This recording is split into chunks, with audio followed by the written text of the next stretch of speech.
pinaka nag-aabuso at nananakit sa kanila ay yung dapat na nagpoprotekta at yung mga taga Mindanao ito. So napakatagal ang mga tormentors nila at abusers nila ay NPA. At yung nangyari dito, parang ano ba to? Totoo pa ba ito na parehong-pareho ng ginagawa ng NPA ang ginagawa ng kapulisan? Tingnan mo yung abusadong yan. Diba yung abusadong yan? Ma-identify natin ito sa no? Sino ka? Hanapin kita. I-focus nga natin please ang mukha nito. At yan. At minumura niya eh. Mababasa mo na nag-PPI siya sa bunganga niya. Dinuduro niya mga sibilyan. Eric, excuse me ha. Go ahead, ma'am. Ganito ito ha. Ganito to mga kababayan. Ang pagkakaiba kasi dito, kasi ito mga ito, no, mag-basic tayo sa political science, okay? Ang hawak, ito mga taong ito, no, ordinaryong tao yan. Kaya lang may hawak silang baril. Katulad ni Marcos, may hawak siyang kapangyarihan na napakalaki. Kaya napaka-importante na meron tayong ganitong panel.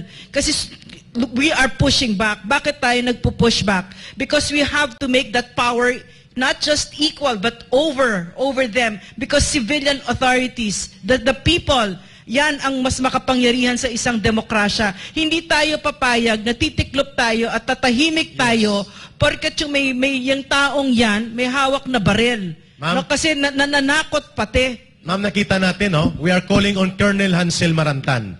Ang patrol car na sinakyan ng taong akmang ihataw ang baril niya ay Davao CPO. Ibig sabihin, tauhan ng Davao City Police Office. Colonel Marantan, for public accountability, we are calling on you. Yan, no? Sa police station. Nag-dirty finger pa, ha? Binastos niya, nagmura pa. Colonel Marantan, if you are true to your mandate to lead professionally Davao City Police Office, bukas po ay ilantad ninyo ito sa City Hall at ang taong ito, yung police na ito po, ay dapat makasuhan at madisiplina. Napakadelikado po ito. Ito yung binabanggit ni Atty. Torion, Atty. Dina at ni Atty. Adam na pwede pong ito'y premeditated provocation. Ang kanyang muka ay kilala, nakita natin. At ang kanyang station ay Sasa Police Station, unit po ito ng Davao City Police. Colonel Marantan, nananawagan po ang mamamayang Pilipino, isurrender ninyo itong police na ito na nambastos at nanakot at nagmura at nagsagawa ng very unprofessional conduct against civilians dito sa labas ng compound ng Kingdom of Jesus Christ. Ito ang hindi dapat tularan at nakakasira po ito sa organisasyon ng pulis. At ito ang sinasabi namin, provocative actions po ito na iniutos, sabi ni Ma'am Lorraine, mula kay Marcos, kay Abalos, kay Marbil, kay Torre, at sana po itigil mo ito, Colonel Marantan, sapagkat ito'y walang ibubungang mabuti. It will create further damage not only to your organization, but to the entire city of Davao and to the entire country. Ka Eric, at kung totoo na hindi kayo bahagi ng Marcos Private Army at ng Philippine New People's Army, kayong mga kapulisan dyan na nasa paligid pa ng mga religious compound ng KOJC, ay lumayas po kayo. Doon po kayo sa, kung saan talaga kayo nararapat, kasi napaka-peaceful po ng surroundings dito. Sa katunayan, kayo po talaga yung nagiging dito problema namin. Yung pinagdaanan namin ng June 10 hanggang ngayon, andyan pa rin po yung trauma at we're still healing. At kayo talaga, para pa kayo nang aasar, para pinapakita pa ninyo na kung gaano kayo kagarapalan na, kayo, ayan proud ba kayo sa ginagawa ninyo? So again, kung kayo po ay hindi talaga bahagi ng tinatawag nating Philippine New People's Army, please lang lumayas po kayo dyan. But you know what? You know what, Ina and everybody here, no? The one that can stop that will not stop it, and that's Bongbong Marcos. He's not going to do it. In fact, what he will do, no, yayakapin niya yung mga yan, at ang sasabihin niya, he's going to rub salt into our wounds. Tayo pa ang may mali dito, no? That kind of behavior from the police would not have been possible under Rodrigo Roa Duterte. Automatic, si paano yan? Dr. Ray. Yes, Atty. Adam. This is a clear conduct unbecoming sa isang pagiging pulis. But if we can see the pattern here, I think there is really a clear instigation on their part na magkaroon ng kaguluhan to justify their next move. That's why we have this theory na yun nga, eventually if we continue to react on the continuous harassment of the police elements here in our vicinity or in our community, and we cannot stop ourselves of doing our responses, then they will justify themselves na there is really already a lawless violence or obstruction of peace in the area. And that is why the President now has this discretion in the Constitution, and he may use this as a justification to call out the military to intervene this time, pursuant to his calling out power under Article 7 of the Constitution. Okay. Baka lang kasi pagkamali na Mr. Abalos, nila Mr. Marbil, Mr. Torre, at iba pa, na, with impunity na gagawa nila. Pumapalag ho kami. Katunayan, siguro magandang ma-inform natin muli, ilan na ba ang naisampa ninyo? O kasama ba sila sa sinampahan nyo ng kaso? Ito sila Abalos, Attorney Dinah. May mga cases na ba tayong final against Mr. Abalos, Mr. Marbil, and Mr. Torre? Yes, we have. The cases that we've filed against them is with respect to the Kitbog cases, yung nangyari sa mga indigenous peoples at saka sa Kitbog Prayer Mountain. We have filed already 9 or 10 or 11 people have already filed cases against them. Criminal cases, several criminal cases. For each person, at least 2 minimum cases against General Marbil and the other people under him. So we hope that it will be acted upon. But please rest assured that we are not sleeping. Meron pa pong ibang mga kaso ifa-file. Just like I said, just wait for it. Because like I said, justice is best served, is a dish best served cold. So antayin lang po natin yan. Yeah, may I just echo what the Vice President said, no? Kung kaya nila gawin ito kay Pastor, no? Now, who is a prominent public figure, if they can do this to the Vice President, then our real concern here is they can really do it to everybody. No, this power-hungry, abusive, arrogant leaders in our country right now, no?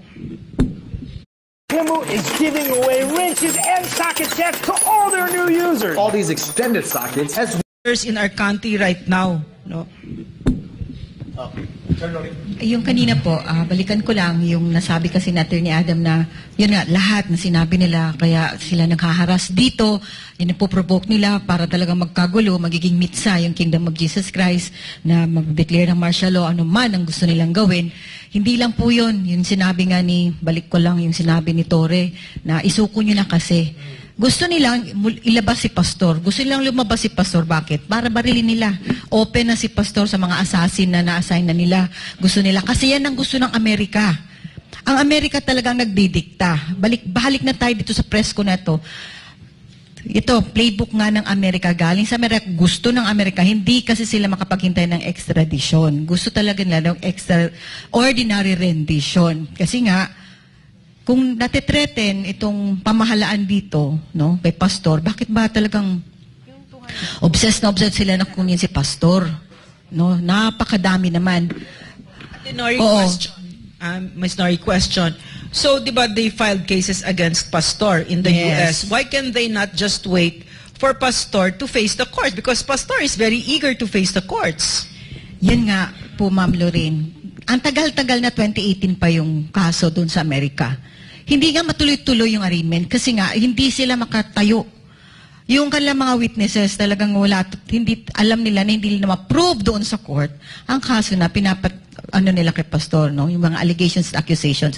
At ito dinala nila dito sa Amerika. Kasi nga dito sa Pilipinas kasi nga pinagbili rin ni Bongbong Marcos ang KOJC. Binigay niya sa Amerika kapalit ng kanilang kayamanan. Yun yung nangyari. Kaya dito, pinabayaan niya, get him at all cost. Siya mismo ang nag-order niyan. Sa kanya rin ang galing. So siya nga, kay President Bongbong Marcos, sa kanya nang galing yung order. You get him at all cost. May mga reliable sources tayo dyan. Kaya tingnan mo, nung naglabas ng 10 million bounty si Abalos, siya ang naging spokesperson. Bakit hindi? O, di ba? Kasi So now siya it nga. becomes very clear when you say Yes. that now, everything becomes very clear kung bakit atat na atat ang Bongbong Marcos, ang Marbil, ang Torre, ang DILG, si Abalos, kung bakit sila ganadong-ganado na makuli si Pastor. Yeah, because hindi man lahat ito mangyayari, ang pangingialam ng Amerika kung hindi papayagan ng gobyerno ni Marcos Jr. Exactly.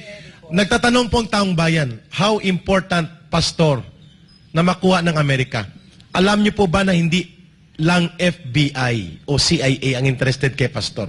Nang makita ko po ang isang dokumento na pinablish ng US State Department, ang interesado pala kay Pastor ay ang US Treasury Department Office of Foreign Assets Control. Ano po ito?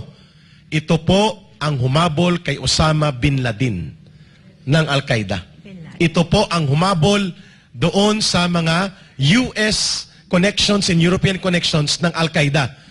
Kaya totoo, hindi man nila aminin, may $2 million reward para kay Pastor. Kaya nga, atat na atat itong mga uhaw sa pera ng mga general ng PNP at pati sila Abalos at Marcos Jr. sapagkat ito din ang nangyari kay Marwan sa Mama Sapano. Eric, Mayroon parang kailangan mo $12 million. Oh, Eric, explain mo bakit siya doon sa Treasury, si Pastor, bakit andun siya? Sapagkat ang US Treasury Department, special unit po ito, Office of Foreign Assets Control.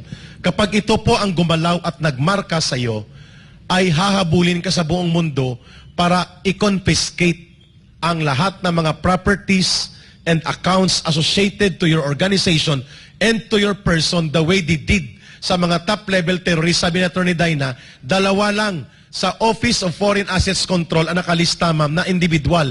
The rest ay mga bansa. Si Pastor Kibuloy at isang terorista lang. Why?